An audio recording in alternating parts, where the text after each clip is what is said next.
Hello, everybody, and welcome to Church at Home with Rachel for Tuesday, whatever day this is. I think it's the 27th. I hope you're having a good day. I want to talk to you a little bit today, not so much about faith things, but on things that we can do as individuals and as communities, because together we can make changes.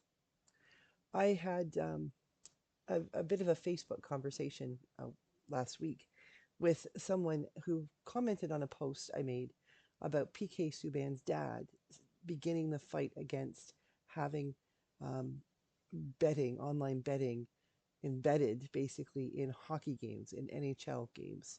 And for those of you who don't watch sports, might not realize that over the last couple of years, online betting has become a major supporter of sports. And they're advertising, especially with the NHL, the National Hockey League, they're advertising consistently to the point where even the commentators between periods of games are talking about what are the odds, who's going to probably win, things like that. They flash up the odds about the teams and all the stats and things like that that people might bet on during their conversations. And I have even seen the online betting ads coming across the screen as the game was playing, as well as flashing up on the boards that you can't see when you're in the rink, but that's a computer generated thing.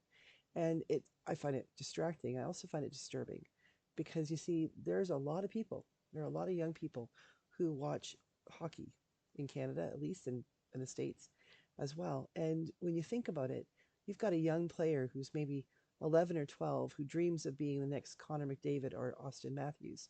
And what are they seeing as they watch that hockey game?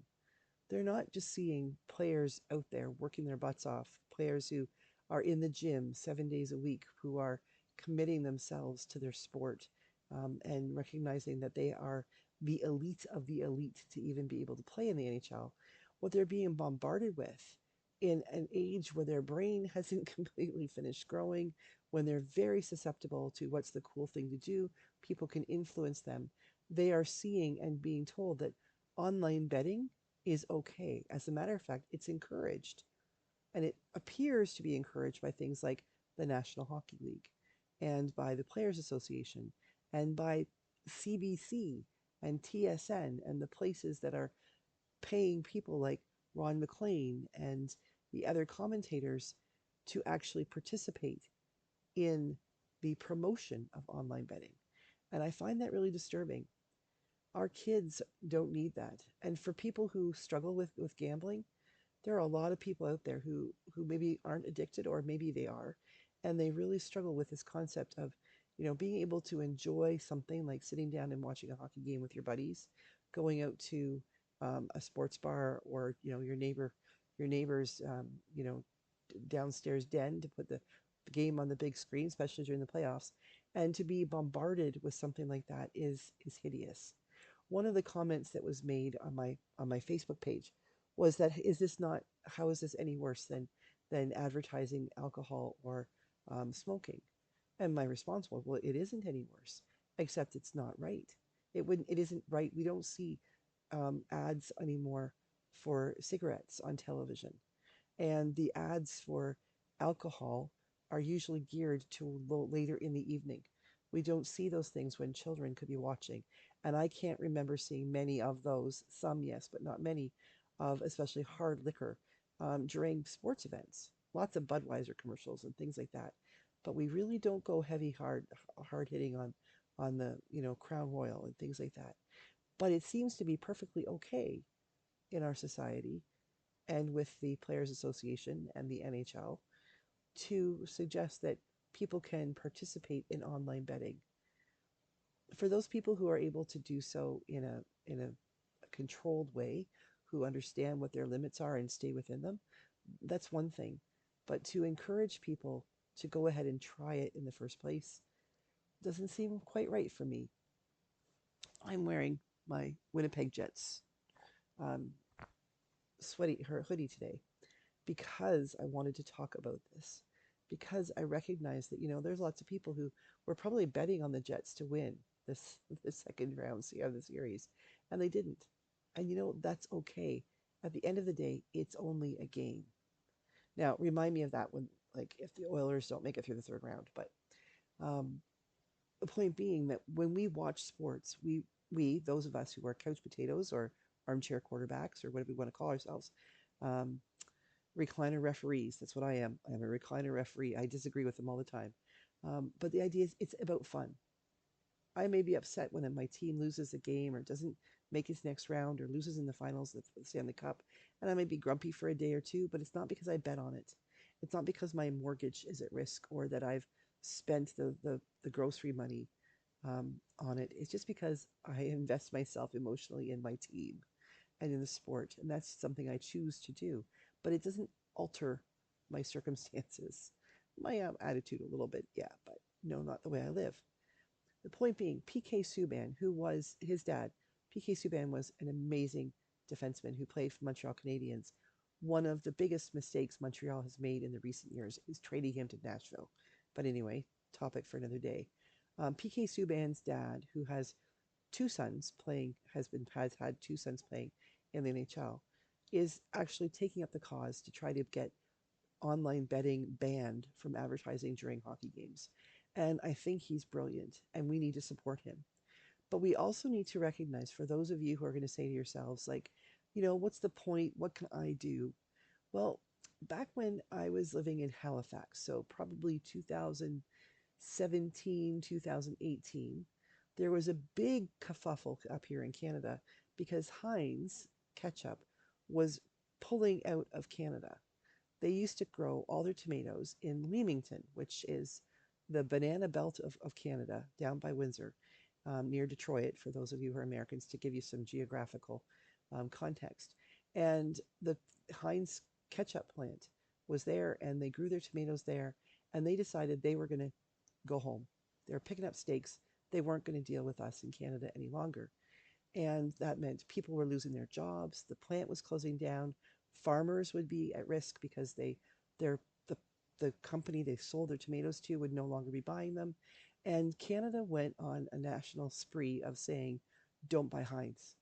If they don't believe enough in us as Canadians, then why should we be supporting them?"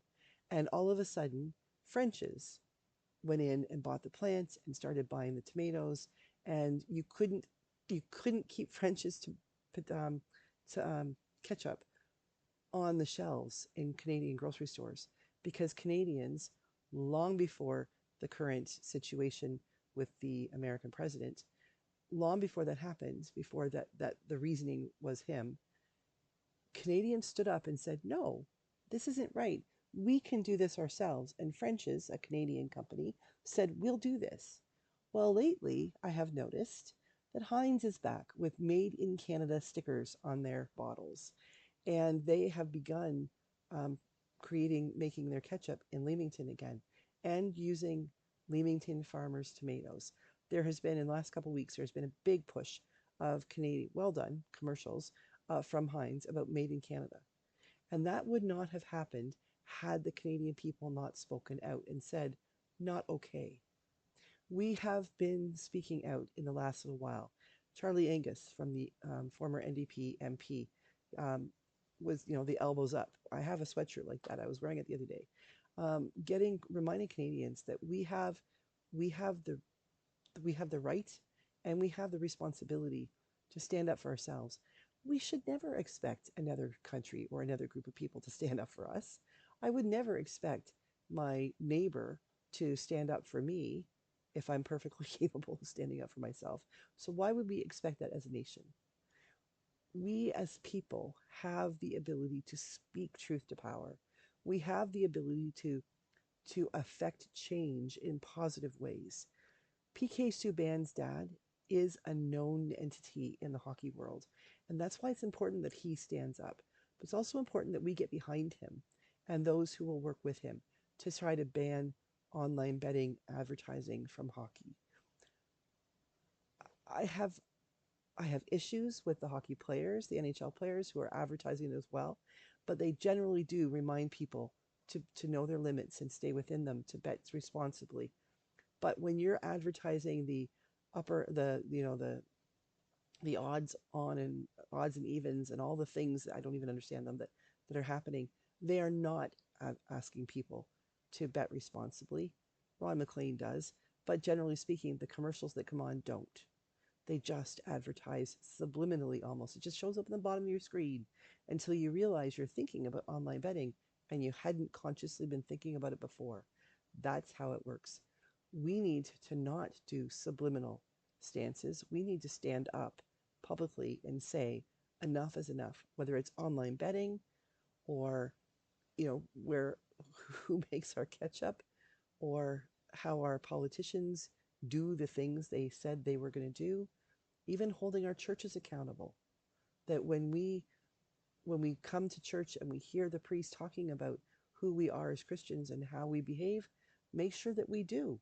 And if we're not, hold us accountable. This is how we can make positive change in our society. And that isn't just a Christian thing, that's a citizen thing. And we all need to contribute to that. So if you have an opportunity to sign a petition or to participate in Mr. Subban's the work he's doing to get online betting banned from advertising during hockey games, please consider doing so. This is not just, well, what's the point? It's no worse than, advertising smoking or drinking.